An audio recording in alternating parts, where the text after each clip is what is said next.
Vamos lá. Eu parei com vocês na semana passada falando sobre as ideologias do neocolonialismo. Vocês lembram disso? Vocês lembram disso, pessoas? Certo, vamos lá. Estão vendo o slide? 4 tipos de colonialismo? Sim. Beleza.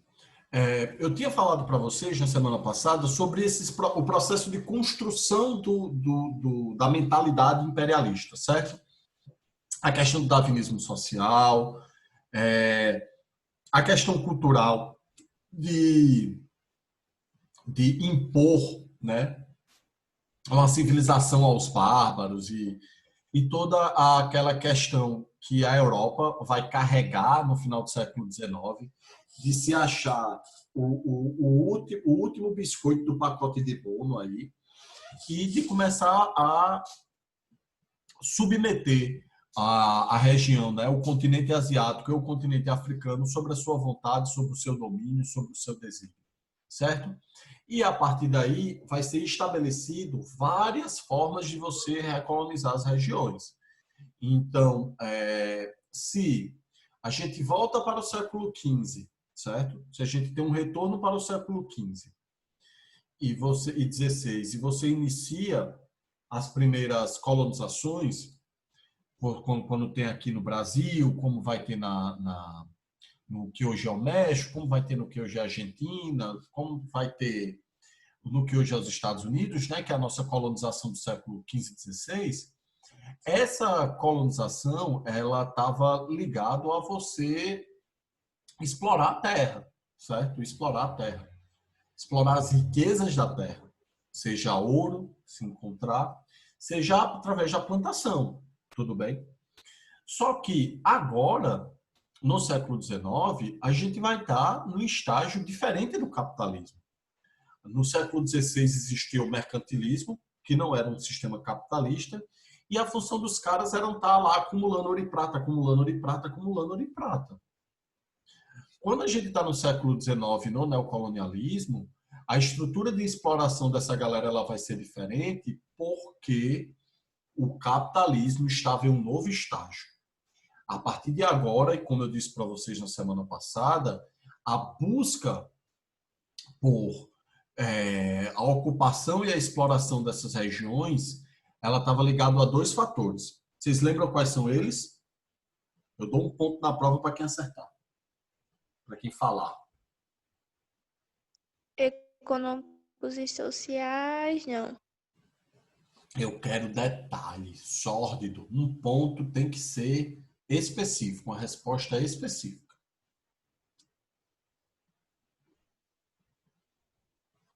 As provinhas que vocês vão ter mais na frente. Um dia vocês vão fazer prova para passar de ano, né, Carol? Quando chegar lá, o ponto estará lá para quem acertar. Quais foram os 2 principais fatores que vão fazer as potências europeias irem na Ásia e na África explorar aqueles territórios? Especiaria? Especiarias é no século XV e XVI, viu? E especiaria não vai ser para a nossa colonização, não, Aniele. No caso, o comércio das especiarias era o objetivo das grandes navegações, tudo bem? Eles queriam chegar nas Índias, Entendi, né? eu me perdi. Bom, e aí? Ninguém... Se vocês não responderem essa pergunta, eu vou achar que eu estou falando por vazio em toda a aula. Não acredito nisso. Oh, meu amor, nem é isso, é porque eu faltei mesmo. Se eu soubesse, eu dizia. Pessoal, vou repetir então. Ninguém vai ganhar um ponto. As potências europeias, esses países europeus, eles foram atrás do continente africano e do continente asiático por 2 fatores. Primeiro, a busca por novas fontes de matéria-prima, certo? A busca por novas fontes de matéria-prima, certo? Essa é a primeira causa para a busca. Aí agora eu vou perguntar de novo. Por que buscar fonte de matéria-prima? Para que serve a matéria-prima?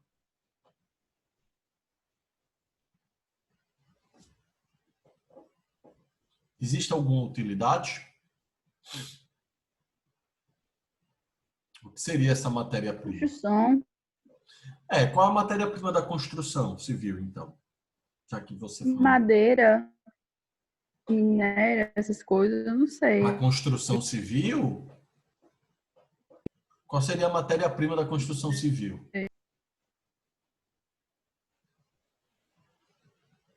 Nada? Oswaldo, você está me deixando confuso. Não estou deixando confuso, não. Olha, a confusão, percebam como às vezes a gente entra numa pequena confusão, porque eu estou pedindo para vocês que vocês me deem um conceito de uma palavra, por exemplo, o que é matéria-prima. E aí a gente entra nessa dificuldade, entende? Porque o conceito da matéria-prima não está internalizado na vida de vocês. Para a gente dar continuidade e haver esse processo de compreensão, a gente precisa entender o que é a matéria-prima, não é? Para depois vocês entenderem por que os caras foram atrás, certo? Então, qual a dica que eu dou para Matéria-prima não é o vocês? que veio primeiro? Não, matéria-prima. Olha só, quando vocês tiverem a dúvida, e aí eu quero que vocês prestem muita atenção nas coisas, certo? Por quê? Porque vocês precisam saber dos conceitos, pessoal. Vocês precisam saber dos conceitos. Você precisa saber o que é matéria-prima, você precisa saber o que é mercado consumidor, você precisa saber todos esses conceitos, porque senão vocês vão ficar boiando, voando no que eu vou estar falando aqui. Então, o que é que eu peço? Se você não entendeu o conceito, ou se você acha que não entende o conceito ou a palavra, pelo amor de Deus, pare a aula e peça para eu explicar, certo? O que é matéria-prima? Eu fui no Google, certo? Eu fui no Google e dei Ctrl+C, Ctrl+V aqui. Por que não foi no chat isso? Pronto. Olha como é fácil. Matéria-prima. Substantivo principal que se utiliza no fabrico de alguma coisa. Exemplo, indústria de sapato. Se eu pego a indústria de sapato, qual é a principal matéria-prima de uma indústria de sapato, pessoal? Látex, borracha, couro. Bora lá, vou fazer outra pergunta. Se eu estou falando de uma indústria automotiva, qual é a principal fonte de matéria-prima dessa indústria automotiva? Minério, ferro, Né? é, essas Agora eu vou falar de uma maneira ainda mais específica, porque eu estou falando de indústrias que são bem gerais, certo? Eu vou falar de uma indústria mais específica ainda. Tudo bem? Se eu estou falando de uma indústria de bebida, de cachaça, qual é a fonte de matéria-prima de uma indústria de bebida e de cachaça? A cana. bacana. Todo Água, mundo, álcool. todo mundo entendeu que é uma fonte de matéria-prima agora. Sim. Entendendo, professor. Então eu vou repetir, pessoas. Por favor, não fiquem em silêncio. Se você não está entendendo aquela palavra e aquele conceito, eu vou explicar para você. Eu vou dar um Google, certo? A gente precisa compreender as palavras, a gente precisa compreender os conceitos, porque senão todo mundo vai boiar o resto da vida em qualquer coisa que lê.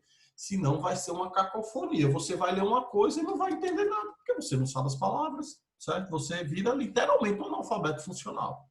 Então a gente não está aqui para isso, certo? Não entendeu a palavra, não entendeu o contexto, para e eu explico, certo? Então, primeira coisa, a primeira busca, o primeiro motivo, certo, dos países imperialistas de irem atrás desses continentes foi em busca de matéria-prima. Matéria-prima para as indústrias europeias que viviam naquele período. E o continente europeu não dava mais de conta de extrair matéria-prima para abastecer essas indústrias. Não existia mais região na Europa para abastecer como fonte de matéria-prima. Ou eles buscavam em novos continentes essas novas formas de matéria-prima, pessoal, ou então as indústrias europeias iam acabar, iam parar de funcionar, porque sem matéria-prima não tem indústria. Ok? Alguma dúvida nisso?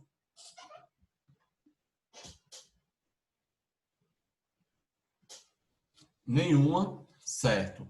Vocês lembram qual foi o segundo motivo que fizeram eles irem atrás desses novos continentes? Alguém se lembra?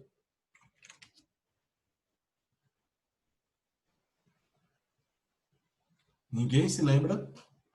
Certo. Não. Mercado consumidor, pessoas. O segundo motivo pela qual as potências europeias foram atrás do continente africano e foram atrás do continente asiático foi na busca de novos mercados consumidores, certo? Então, esses são os dois motivos para o imperialismo a partir desse momento. Busca por novas fontes de matéria-prima e busca por novos mercados consumidores. E a partir dessas buscas, dessas duas buscas, eles inventaram todos aqueles processos mentais para justificar essa exploração. Alguém não sabe o que é um mercado consumidor aqui? Eu, professor, falo. Tranquilo. Eu fui no Google e escrevi mercado consumidor e apareceu no Google toda a informação que a gente precisa. É um termo utilizado quando se refere aos consumidores de segmento ou à própria população economicamente ativa de um país que compre ou utilize os produtos de empresas específicas, ou seja, todas as pessoas que tenham poder de compra. Isso é um mercado consumidor. Alguém tem alguma dúvida sobre o que é um mercado consumidor?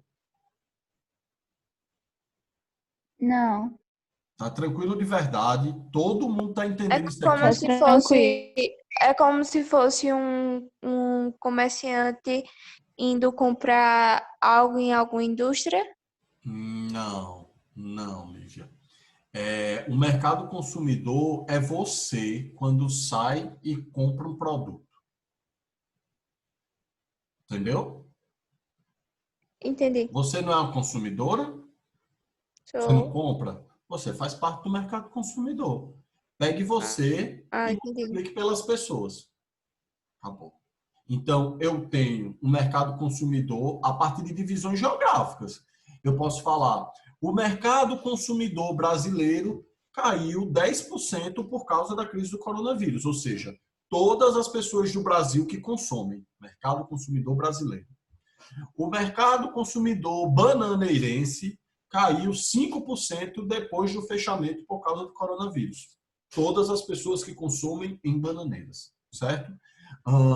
Eu estou fazendo uma empresa, vamos supor, eu estou fazendo uma empresa de vender livros em bananeiras. Não existe livraria em bananeiras, e aí eu estou abrindo uma livraria para vender livros em bananeiras. O meu mercado consumidor vai ser as pessoas de bananeiras, certo? Então, a busca, o século XIX, o imperialismo, o neocolonialismo, ele é estabelecido a partir dessas duas lógicas, dessas duas buscas das potências europeias. Novas fontes de matéria-prima e novos mercados consumidores. Alguém ainda tem dúvida? Não. Ok. Então, a forma com que as potências imperialistas vão estar estabelecendo, certo, sua forma de dominação nesses continentes é o que vai variar, certo? É o que vai variar. Então, eu posso criar um modelo de dominação, por exemplo, que foi o que aconteceu muito na África, estimulando os conflitos locais entre os grupos inimigos, certo?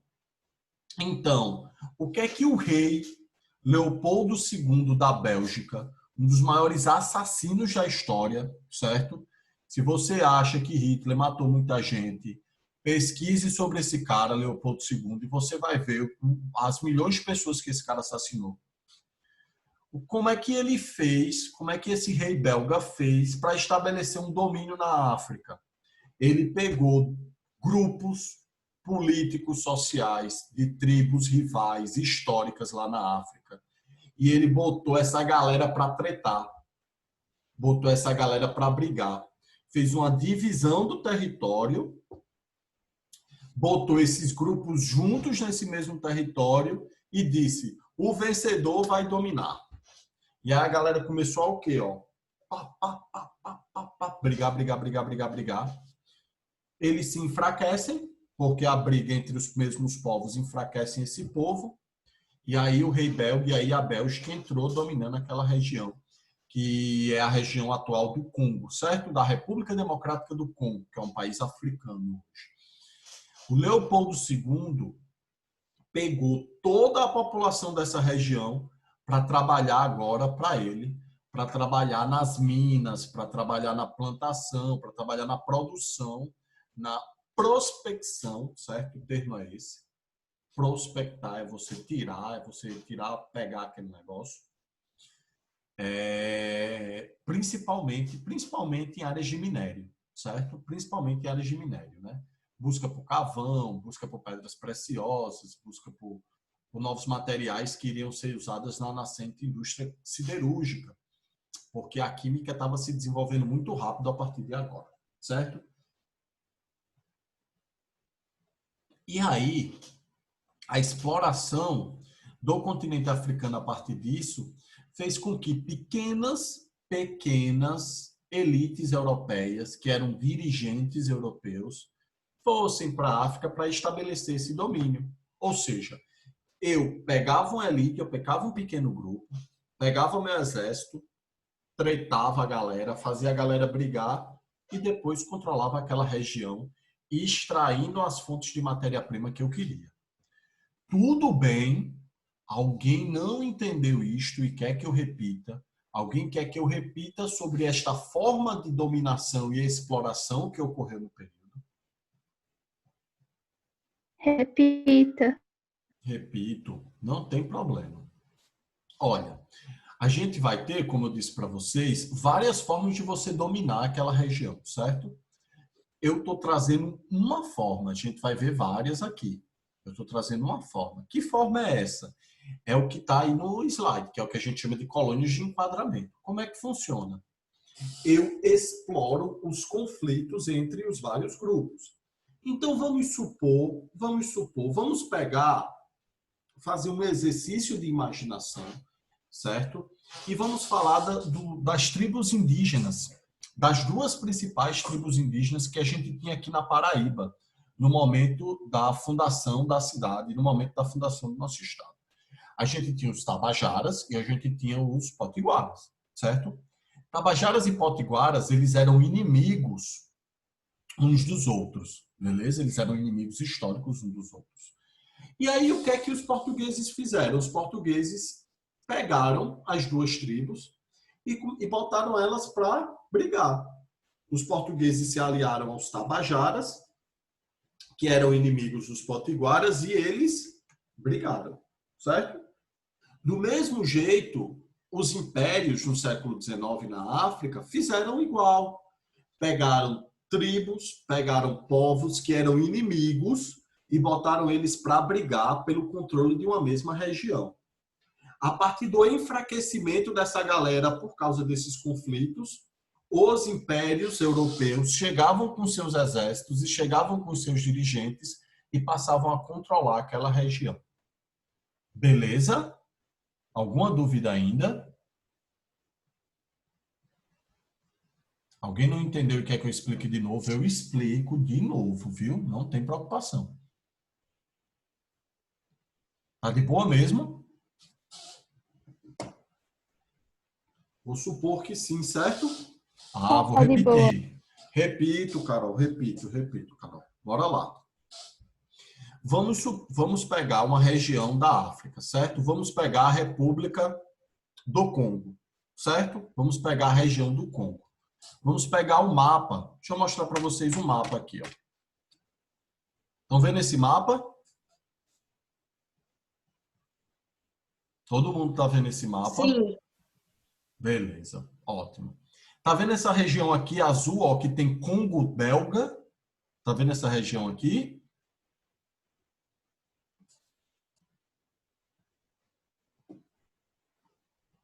Vou deixar o chat aqui aberto. Ok. Esse Congo belga, essa região aí, pessoal, existiam vários grupos, certo? Por quê? Porque a gente imagina que quando os europeus foram de novo lá para a África era um monte de país, como a gente tem hoje. Vocês geralmente pensam, né, o passado como se fosse hoje. Hoje a África é cheia de país. Mas no século XIX não tinha país na África. Eram poucas as regiões que eram independentes. Eram vários grupos e várias tribos que se digladiavam pelo controle das regiões e pelo controle das populações. Não havia uma unidade territorial, não havia um país formado na África, beleza? Então, os europeus se aproveitaram dessa situação e chegaram nessas regiões. Por exemplo, o rei Leopoldo II, na Bélgica, chegou nessa região aqui, ó, onde tem o Congo belga. Várias e várias tribos brigavam, se matavam, guerreavam mesmo, guerra de briga, certo? E aí eles pegavam um grupo específico que eles mais gostavam, que eles conseguiam se submeter o grupo ao seu poder, certo? E aí investiam nesse grupo, dava arma, apoiava esse grupo. E esse grupo, a partir de agora, ia tocar o terror em todos os outros grupos. Quando houvesse essa briga, quando essa briga aumentasse, chegava o exército da Bélgica, chegava o que eles chamam de civilização, e eles passavam a controlar todo mundo, eles submetiam todo mundo ao seu poder.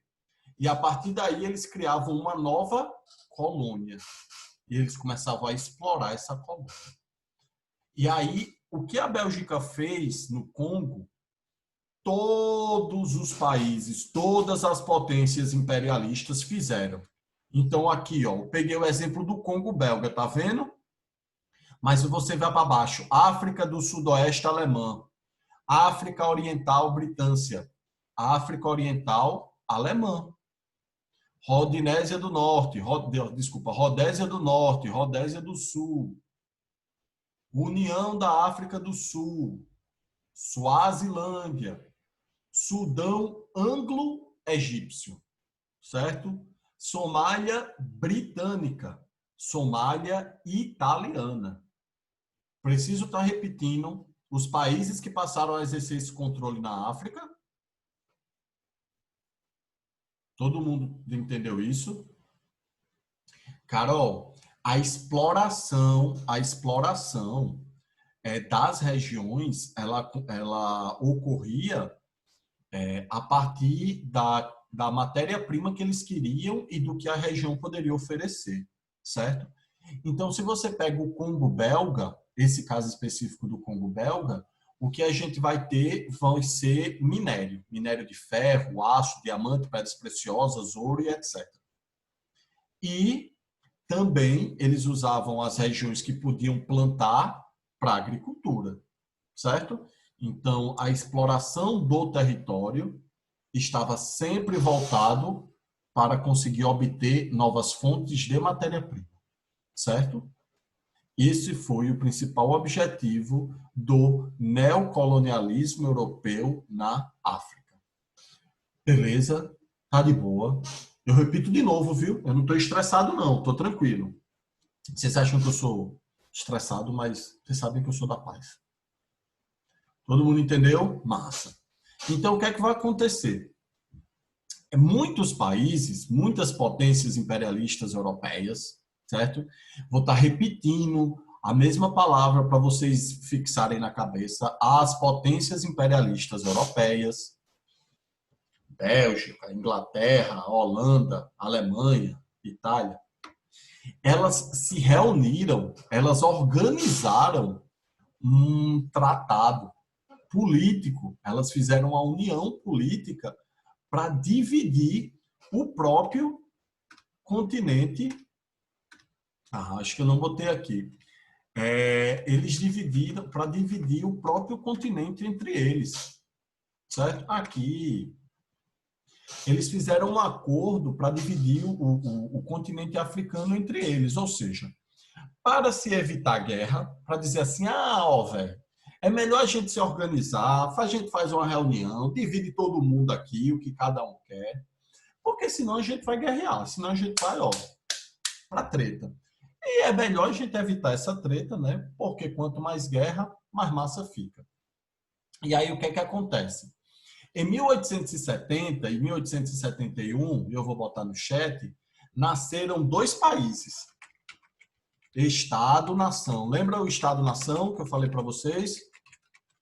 Que agora a gente vai chamar de países. Em 1870 nasceu a Itália.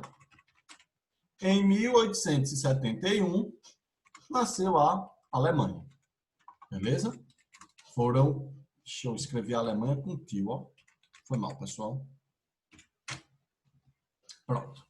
Esses dois países, eles estavam atrás na corrida pelo continente africano. Então, o que é que eles fizeram? Eles disseram assim, a Alemanha, né, fez, ó, vamos Licença, fazer... Valdo. Oi, Lívia. O senhor tá falando alguma coisa no chat, digitando?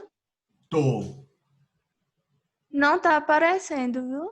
Vai aparecer em algum momento, não se preocupe. Até para mim demora, certo? E, É. galera, eu vou dar a pause porque vai acabar o tempo, ok? E aí eu peço para vocês voltarem, só para a gente terminar esse assunto, tá bom?